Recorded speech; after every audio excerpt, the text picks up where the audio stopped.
Hello, everyone. My name is Stanley St. Rose, and today we're going to be talking about the novel The Book Thief, written by Markus Zusak. Now, before I go into the summary and explanation of this novel, please remember to leave a like, subscribe, and/or comment so that the channel can continue to grow and so that I know to keep making more videos. Now, this book is very interesting. The entire book is narrated by Death, and Death is kind of like throughout the novel, he's telling us what he's like. He tells us that he doesn't carry a scythe. He tells us that here are the things that I don't do. Here are the things that other people portray me to be like, but I'm really not like that. There's a little scary part because Dev says, if you really want to know what I look like, just look in the mirror and I'll show myself to you. I honestly, I don't want to know what Death looks like. I'm perfectly fine. But if you're interested in knowing what Death looks like, you can read the book and I guess look into a mirror. So let's just get started with the main summary of what this novel is about, and then you guys can see what this book is about and just if you like it or not.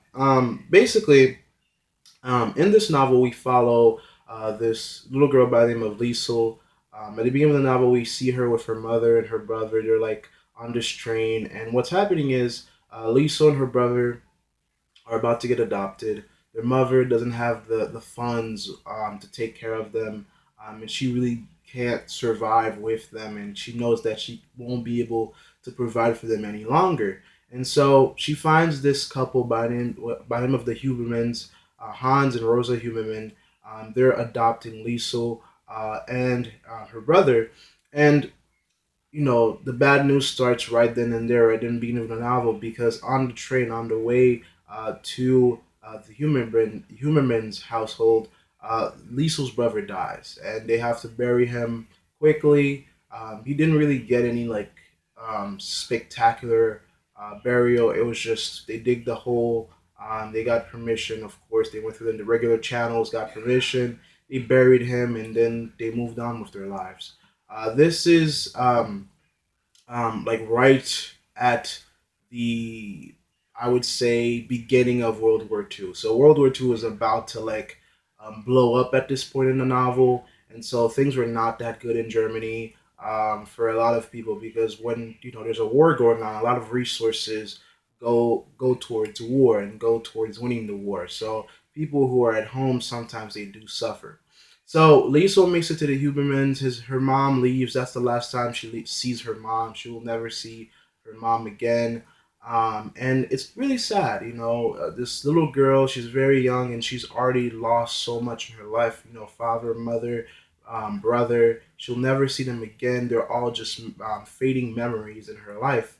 And so the rest of the book, we just kind of see Liesel's development with the Hubermans and what her life becomes. Not the Hubermans, Liesel does, she's happy because Hans and Rosa Hubermans are really good people. They take her in, they treat her like their daughter, and Liesel starts calling them mother, Papa and Mom, and it goes very well. And it's very, very a really nice family. That's what I'm trying to say. Liesel makes this friend by the name of Rudy. Rudy has this crush on Liesel, and it's kind of like played out throughout the entire novel. But Rudy's not a player. He's not smooth. Like he'll just tell Liesel that he wants a kiss, and Liesel's like, that's never happening. So throughout the novel, it's kind of funny because everything that Rudy does for Liesel, anything of kind of heroics. Rudy's like, do I get a kiss now? Do I get a kiss now? And Liesel's like, no, that's never gonna happen. And so the novel goes on like that. The next thing that happens is basically Liesel doesn't know how to read, and she gets made fun of at school, and she gets into a fight. And so then we start to see the book thief title start to come in. So Liesel wasn't born the book thief; she kind of becomes the book thief. And the reason why she first becomes the book thief is because first of all she couldn't read, and when she learns how to read, she doesn't put a book down. And so with the help of Hans Huberman, her adopted father, she learns how to read little by little. They read this book called The Grave Digger's Manual, something like that. And in this book, it's basically like how to bury a body, the proper ways of disposing a body and burying a body, what to do and what not to do. And that's the entire book. And her adopted father, they sit through the night. They actually divide it in portions and they read this whole book through. And so little by little, Lisa learns how to read, and people start leaving her alone at school as she learns how to read. And so, after slowly learning how to read, she starts to want to read more. She starts to want more books. And so, her adopted father, her father, tries to get her books. However, he can. He trades cigarettes. He knows how to play the accordion very well, and so he has gigs here and there. And whatever money he can, save up, he tries to get Lisa some books. Rosa Huberman, does have a good relationship with Liesel too, but Hans is the number one person that Liesel loves. Their relationship is just he's like the good cop, and Rosa. It's not that Rosa is evil or not a good mother. She's just more strict. Han is like she's the person that gave Lisa alcohol to drink, not like to get drunk, but to sip. And they had a nice moment with that. So he did little things that made her happy, that made her feel included. That made it's like how do I say this? That made it like more of a father and daughter hanging out with each other rather than just I'm strict, I'm the parent, you just have to do what I say. So the book moves on, um, and it starts to get very dark because the war is increasing, World War II is happening, and things are being rationed. So food is hard, and then Rosa Huberman starts to lose her job. She basically was kind of like a dry cleaner. She grabbed anybody who had money and they wanted their clothes washed and ironed. Rosa Huberman, that was her job. That's what she did. And when the war started to pick up, she just lost all her customers because it's wartime. Nobody's gonna spend money on having their clothes washed. If they want their clothes washed, they'll probably do it themselves. And so Rosa Huberman pretty much loses all of her customers.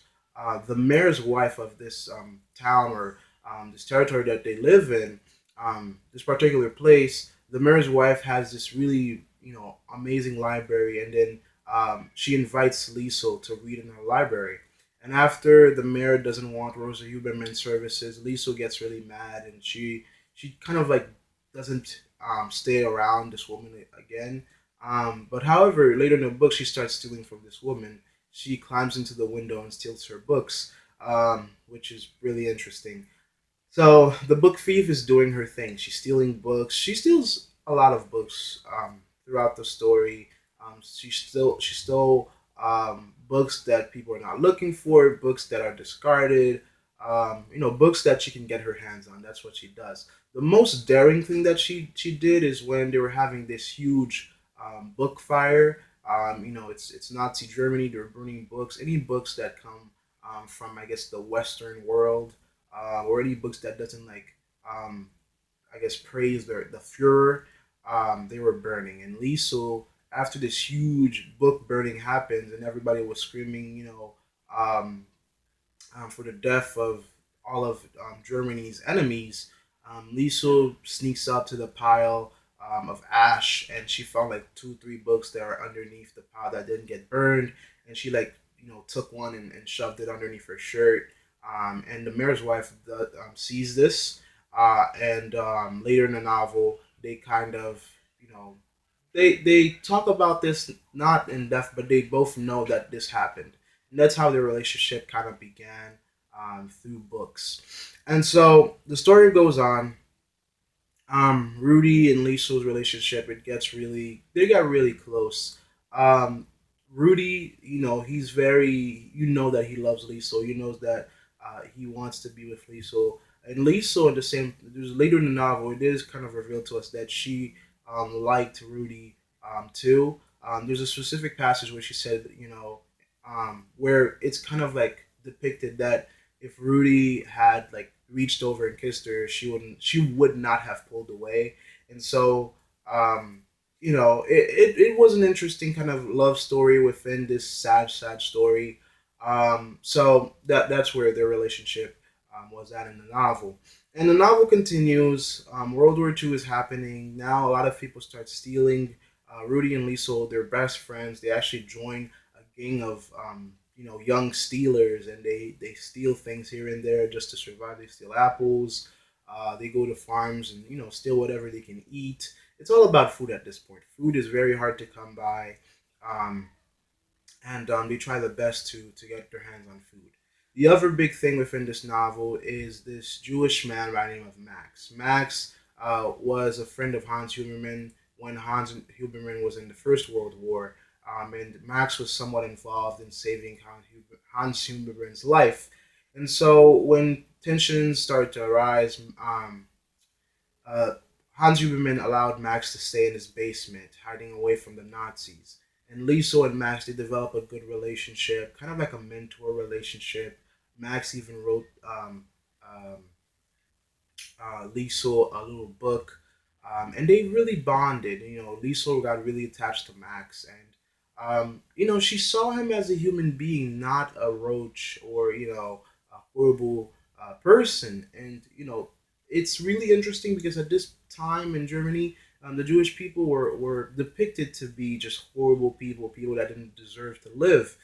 They were being marched through the streets of Germany. They were starved, beaten, hungry, and just they most of them knew that they were marching to their death. And keep in mind that Death is the individual that's narrating this whole entire novel.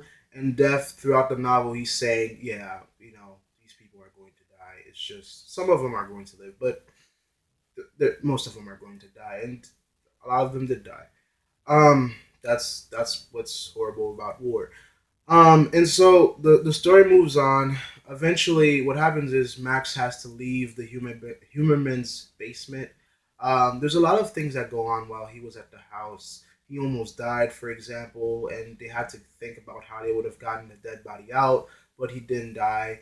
And what eventually made him leave the human household, the human basement, was basically when this group of Jewish people were being marched through the Huberman community or their town. Hans had this piece of bread and he gave it to this Jewish person, and he got whipped for it. The Nazis saw it. He got ripped for it, and then he was sent to war. He's sent to be one of the individuals who find dead bodies and try to bury them or try to collect them after a battle had taken place. And so that's what pretty much kicked Max out. The circumstance kicked Max out of the Huberman household because when you do something like that and you're giving Jewish people food on the street, it seems like a little bit like treason because you're supposed to hate these people because they're against your Führer. You're supposed to be all for Hitler, not non-lacking. And so he got sent to war for that. That was his punishment. And Liesel and Rosa, they were kind of sad. They pretty much thought he was going to die, but he does come back. So that's good news. And so the story moves on. Max does leave. He gets captured and he's sent to this concentration camp. But in the end, he does survive. So that's the whole story of Max. Max and Lisa, they did have a good relationship. It was, she saw a different person, a different perspective, and he was a good person. He was not evil, and I think because of that, Lisa, saw that the Jewish people were not horrible people as they were being portrayed. And so the story goes on, and when we get closer to the end of the novel, a lot of bad things happen. A lot of bad things happen. These are not particularly good things. The first thing that it makes me feel a little bit okay, let me explain it first. So what basically happens, the mayor's wife, the woman that Lisa was stealing the books from, she eventually tells Lisa, I know you've been stealing my books. I can see your footprints in my library. When you come in through the window, you steal a book, then you go out through the same window and you leave back um, footprints. And so and the thing is, like, the mayor's wife, she was okay with it because she even wrote Lisa a letter saying that you're only stealing one book at a time, so it's going to take you a very very long time to steal all my books. So I haven't even read most of them. So yeah. Okay. So basically, I don't know if you count that stealing, because she was kind of allowing Lisa to steal her books. But I mean, we can't discount Lisa as the book stealer or the book thief because she did steal some actual books in the beginning. Even those, I'm not even gonna lie to you, some of those could have been debated because the gravedigger, she didn't really steal it. The person that the book belonged to, he dropped it in the snow, and he probably would have never found it if Lisa didn't pick it up. So if someone lost something and they're not going to find it ever again, and you find it, is that stealing? Or I don't know. Stealing has different, some people have different definitions of stealing, and even different law systems have different definitions of stealing. But I'm going off on a tangent. Let's go back to the summary. So basically, the novel goes on, and the mayor's wife tells Lisa, "I know you've been stealing my books, but I'm okay with it, basically."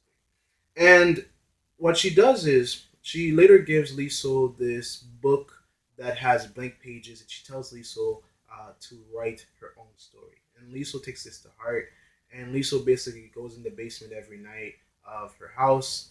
At this point, Hans Huberman is back at home because he broke his leg at war, which was very, I guess, lucky and not lucky. Well, it's lucky because he got to go back home. It's not lucky because it's a broken leg. So he's back at home, and Death is saying, I'm about to come and take everybody. And here's where the story gets really sad and really dark. Um, the Allies drop bombs, and Hamel Street is pretty much wiped out. That's the street that Lisa and all her friends and all her compatriots, that's where everything happens. And pretty much everybody's killed. Rudy's killed. His whole family is killed. Hans Huberman, Rosa Huberman, everybody is killed except for Lisa because she was in the basement writing her book, um, or her story, The Book Thief. So, that's what happens. She's the only living survivor, and at the end of the novel, she gets adopted by the mayor's wife and the mayor, and they end up raising her, and then she grows up to be an old woman. She gets married, and she has kids, and that's pretty much her story. The only thing that's was even sadder than that, from her losing everybody she ever knew, um, the death of Rudy was really bad. That Rudy just wanted to kiss Lee, so I think if they both stayed alive, they would have made a really wonderful couple and had a family of their own. What's really sad is when Lisa finds Rudy's dead body after the bombs. Um, she kissed him, but he's dead. I mean, he got his kiss, but it was very sad. She lost her best friend and pretty much somebody she loved. She even told Rudy that she loved him after she found the dead body. It's a very hard thing to watch as a because at this point she's a 14-year-old girl. When it started, I would say it's not definite, but I think she was around 9 or 10. She wasn't like near the age of puberty yet, but by the time this book ends, she's like close to 14, maybe 15. But those are not exact numbers. Those are what my estimates are. And so basically, she kisses Rudy. Everybody, all her friends, everybody that she used to play soccer with on Hamel Street, everybody's dead. And the mayor's wife and the mayor adopt her, and she lives somewhat normal life. I don't know how normal it can be to see a street of people you used to know dead, but that's her story. And in the end, we kind of see her talking to Death, and Death says, "I read your book. I've been watching your life. You've had an interesting life." And Death pretty much ends the whole story with, "Humans haunt me." So that's the summary. Now let's just go into Death, because this is the first time I've read a book narrated by Death, and there's sometimes Death says some things that really like gave me some goosebumps because Death, he disproves, that he doesn't have a scythe. He doesn't look like a skeleton. He says, if you want to see what I really look like, just look in your mirror and I'll show you. I don't want to find out. Um, and throughout the whole thing, he says that I carry so much dead souls every day that it's not even funny. He says, here's the line. He says that when people are at war and they have weapons or sword and they're running for each other to kill each other, he says they're not really running at each other, they're running at me. And that really shook me because I'm like, these people, or when you're at war, you think you're about to kill the enemy, but Death is like, standing right on the corner, you know, getting ready to grab your soul, to just snatch your soul from your body, and you think you can escape death. Well, you can't. That's another thing about this story. It's kind of like death is kind of saying, you're all going. Like you can grow to be old, you can be young, you can be middle age, whatever age you wanna be, whatever you wanna do. I'm still gonna take you. It's just you're all in my book. You're all on the schedule, and I think that has a lot to do with the human condition. Is that you can work out as much as you want. You can eat all the healthy foods as you want. You can run from here to Timbuktu. You could do whatever you want to make your life long, but I'm still gonna take you at the end of the day. And um, I thought it was kind of funny. But I guess to some people that wasn't really funny. But that's the story in terms of analysis. I think for me, it's just that arching or that whole overbearing feeling of death narrating this. He's like, yeah, all of you are going to die. These are nice little stories, nice little things I'm watching, but eventually, me and you are going to meet. Even Liesel, Liesel eventually met death too, and her soul was taken away. So no matter what, if you escape the bombing of Hemel Street, no matter what, if you're born today or born tomorrow, everybody has a date with death, and that's pretty dark. But at the same time, listen, everybody needs to rest sometimes. So the book's really interesting. For me, another thing about Liesel in terms of analysis, in terms of interpretation, I would say that when Liesel stole books, I think it gave her some power because you have to think that she's lost so much, and life or death have stolen so much from her that by stealing books, she kind of feels some power. She kind of feels, even though at certain points it wasn't even stealing because the mayor's wife knew that Lisa was stealing books from her. Um, at certain points it wasn't even stealing. Um, but by having that mischievous feeling of sneaking into the mayor's window, stealing a book, and walking out smoothly and without a sound, it gives you a thrill. It gives you it's the same thrill that you get from driving or the same thrill that you get from skydiving. Doing something that's not normally done, doing something that's when everything is against you, it does give you a thrill sometimes. And I think that thrill gave Liesel the ability to have some power over her life because her life was just ravaged by death, by well, not poverty per se, but like by all the bad things that could happen to you, Lisa had to go through them. Your actual parents dying, your real brother dying, then your adopted mother and father who you really love them dying, and then this boy that you grew up with that pretty much was going to be the love of your life. You find him in a crumble heap on the street that you grew up on. That's horrific. No one should have to go through that. And by stealing, maybe she kind of got this purpose to steal something back from everything that was being taken away from her. So yeah, that's my summary. That's my analysis of the book Thief. I hope you like that summary. Please remember to leave a like, subscribe, and or comment, and I'll see you guys in